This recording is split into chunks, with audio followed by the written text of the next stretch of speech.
ಸರ್ಕಾರಿ ಜಮೀನನ್ನು ಪ್ರಬಲ ಸಮುದಾಯದಿಂದ ಒತ್ತುವರಿ ಆರೋಪ. ಜಿಲ್ಲಾ ಮತ್ತು ತಾಲೂಕು ಆಡಳಿತಕ್ಕೆ ಮನವಿ ನೀಡಿದರೂ ಕ್ರಮ ಕೈಗೊಂಡಿಲ್ಲ. ಶ್ರೀನಿವಾಸ್ ಆರೋಪ. ಚಿಂತಾಮಣಿ ತಿನಕಲ್ಲು ಗ್ರಾಮದ ಸರ್ವೆ ನಂಬರ್ 97ರಲ್ಲಿ 4 ಎಕರೆ 34 ಕುಂಟೆ ಜಮೀನು ಸರ್ಕಾರಿ ಹಿತ್ತಲು ಜಮೀನಾಗಿದ್ದರೂ ನಮ್ಮದೇ ಗ್ರಾಮದ ಪ್ರಬಲ ಸಮುದಾಯದವರು ಈ 4 ಎಕರೆ 34 ಕುಂಟೆ ಜಮೀನನ್ನು ಒತ್ತುವರಿ ಮಾಡಿಕೊಳ್ಳಲು ಮುಂದಾಗಿದ್ದಾರೆ ಎಂದು ಗ್ರಾಮದ ಶ್ರೀನಿವಾಸ್ ಆರೋಪಿಸಿದ್ದಾರೆ. ತಾಲೂಕಿನ ತಿನಕಲ್ಲು ಗ್ರಾಮದ ಸರ್ವೆ ನಂಬರ್ 97ರಲ್ಲಿ 4 ಎಕರೆ 34 ಕುಂಟೆ ಹಿತ್ತಲು ಜಮೀನನ್ನು ಗ್ರಾಮದ ಪ್ರಬಲ ಸಮುದಾಯದವರು JCB ಮೂಲಕ ಸಮತಟ್ಟಾಗಿ ಮಾಡಿ ಟ್ರ್ಯಾಕ್ಟರ್ ಮೂಲಕ ಉಳುಮೆ ಮಾಡಲು ಮುಂದಾಗಿದ್ದು ಮಾತ್ರವಲ್ಲದೆ ಕೊಳವೆ ಬಾವಿಯನ್ನು ಕೊರೆಸಲು ಮುಂದಾಗಿದ್ದು, ಇದನ್ನು ತಡೆಯುವಂತೆ ಅಂಬಾಜಿದುರ್ಗ ಹೋಬಳಿ ನಾಡ ಕಚೇರಿಯ ಅಧಿಕಾರಿಗಳ ಗಮನಕ್ಕೆ ತಂದರೂ ಕ್ರಮ ಕೈಗೊಂಡಿಲ್ಲ. ಪ್ರಭಾವಿಗಳೊಂದಿಗೆ ಶಾಮೀಲಾಗಿರುವ ಶಂಕೆ. 4 ಎಕರೆ 34 ಕುಂಟೆ ಸರ್ಕಾರಿ ಹಿತ್ತಲು ಭೂಮಿಯನ್ನು ಲಪಟಾಯಿಸಲು ನೋಡುತ್ತಿದ್ದಾರೆಂದು ಆರೋಪಿಸಿದರು.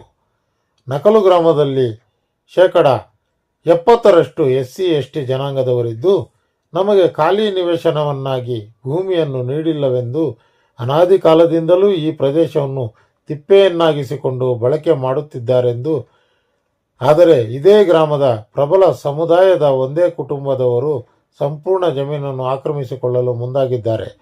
ಇದನ್ನು ತಹಶೀಲ್ದಾರ್ರವರು ಖುದ್ದು ಸ್ಥಳಕ್ಕೆ ಭೇಟಿ ನೀಡಿ ಸರ್ವೆ ನಡೆಸಿ ಅನಾದಿ ಕಾಲದಿಂದಲೂ ಇಲ್ಲಿಯೇ ವಾಸವಾಗಿರುವ ನಮಗೆ ನಿವೇಶನ ಮನೆ ಕಟ್ಟಿಕೊಳ್ಳಲು ಅವಕಾಶ ನೀಡಬೇಕು ಹಾಗೂ ಒಂದೊಮ್ಮೆ ಈ ಜಾಗವನ್ನು ಬಲಾಢ್ಯರು ಒತ್ತುವರಿ ಮಾಡಿಕೊಂಡರೆ ಧರಣಿ ಪ್ರತಿಭಟನೆ ಮಾಡಬೇಕಾಗುತ್ತದೆ ಎಂದು ತಿಳಿಸಿ ನಮ್ಮ ಹಕ್ಕು ನಮ್ಮ ಭೂಮಿ ಒದಗಿಸಿಕೊಡಬೇಕೆಂದು ಆಗ್ರಹಿಸಿದರು. ಈ ಜಮೀನು ಸರ್ಕಾರಿ ಜಾಗವಾಗಿದ್ದು ಪ್ರಭಾವಿಗಳು ಇದನ್ನು ತಮ್ಮ ಹೆಸರಿಗೆ ಮಾಡಿಸಿಕೊಳ್ಳಲು ಮುಂದಾಗಿ ಇದ್ದಾರೆಂದು ಟ್ರ್ಯಾಕ್ಟರ್ ಮೂಲಕ ಉಳುಮೆ ಹಾಗೂ ಕೊಳವೆ ಬಾವಿ ಕೊರೆಸಲು ಮುಂದಾಗಿದ್ದಾರೆಂದು ದಲಿತ ಸಮುದಾಯದವರಿಗೆ ನಿವೇಶನಕ್ಕೆ ನೀಡಬೇಕು. 100ಕ್ಕೂ ಹೆಚ್ಚು ದಲಿತ ಸಮುದಾಯದವರಿದ್ದು ನಮಗೆ ಖಾಲಿ ನಿವೇಶನ ಇಲ್ಲ, ಮನೆ ನಿರ್ಮಾಣಕ್ಕೆ ಸ್ಥಳಾವಕಾಶವಿಲ್ಲ. ಆದ್ದರಿಂದ ನಮಗೆ ಖಾಲಿ ನಿವೇಶನ ನೀಡಬೇಕು, ಮನೆ ನಿರ್ಮಾಣಕ್ಕೆ ಇಲ್ಲೇ ಸ್ಥಳಾವಕಾಶ ಒದಗಿಸಬೇಕೆಂದು ಒಕ್ಕೊರಲಿನ ಒತ್ತಾಯ ಮಾಡಿದರು. ಈಗಾಗಲೇ ಈ ಜಮೀನಿಗೆ ಸಂಬಂಧಿಸಿದಂತೆ ತಹಶೀಲ್ದಾರ್ ಜಿಲ್ಲಾಧಿಕಾರಿಗಳಿಗೂ ಪತ್ರ ರವಾನೆ ಮಾಡಿದ್ದು, ಅಧಿಕಾರಿ ವೃಂದದವರೇ ಬಂದು ಖುದ್ದು ಪರಿಶೀಲನೆ ನ್ಯಾಯ ಒದಗಿಸಿಕೊಡಬೇಕೆಂದು ಹಾಗೂ ಅಕ್ರಮವಾಗಿ ಭೂಗಳ್ಳತನ ಮಾಡಲು ಮುಂದಾಗಿರುವವರ ವಿರುದ್ಧ ಕಾನೂನು ರೀತ್ಯ ಕ್ರಮ ಜರುಗಿಸಬೇಕೆಂದು ಈ ಸಂದರ್ಭದಲ್ಲಿ ಕೋರಿದ್ದಾರೆ. ಈ ಸಂದರ್ಭದಲ್ಲಿ ಶ್ರೀನಿವಾಸ್, ಶ್ರೀರಾಮಪ್ಪ, ಸುಧಾಕರ್, ವೆಂಕಟೇಶ್, ಪ್ರಭಾಕರ್, ಮಂಜಮ್ಮ, ರತ್ನಮ್ಮ, ರೆಡ್ಡಮ್ಮ, ವೆಂಕಟಲಕ್ಷ್ಮಮ್ಮ, ಮುನಿರತ್ನಮ್ಮ, ರಾಧಮ್ಮ ಇದ್ದರು.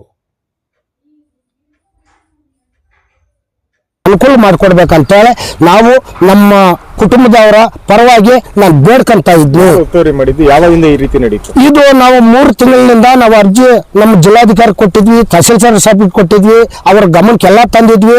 ಆದ್ರೂ ಯಾವುದೇ ರೀತಿಯಾಗಿ ಇಲ್ಲಿ ಬಂದಿದ್ದು ಮಾಡಿಲ್ಲ. ರಾತ್ರಿ ಬೋರ್ವೆಲ್ ಕೊರೆಯಕ್ಕೆ ಬಂದಿದ್ರು, ನಾವು ಬಂದು ಅಡ್ಡಿ ಮಾಡಿದಾಗ ನಮ್ಮನ್ನು ಒಡೆಯಕ್ಕೆ ಬಂದರು. ನಮ್ಗೆ ಸರ್ಕಾರದಿಂದ ರಕ್ಷಣೆ ಕೊಟ್ಟು ನಮ್ಮ ಇವರಾಗಿರ್ಬೋದು, ಪರಮೇಶ್ವರ ಸಾಹೇಬ್ರಾಗಿರ್ಬೋದು, ನಮ್ಗೆ ರಕ್ಷಣೆ ಕೊಡಬೇಕು ದಲಿತರಿಗೆ ಅಂತ ಹೇಳ್ಬಿಟ್ಟು ನಾವು ಪದೇ ನಾವು ನಮ್ಮ ಕುಟುಂಬದವರು ಬೇಡ್ಕೊಂತ ಇದ್ವಿ ಸರ್ಕಾರನ.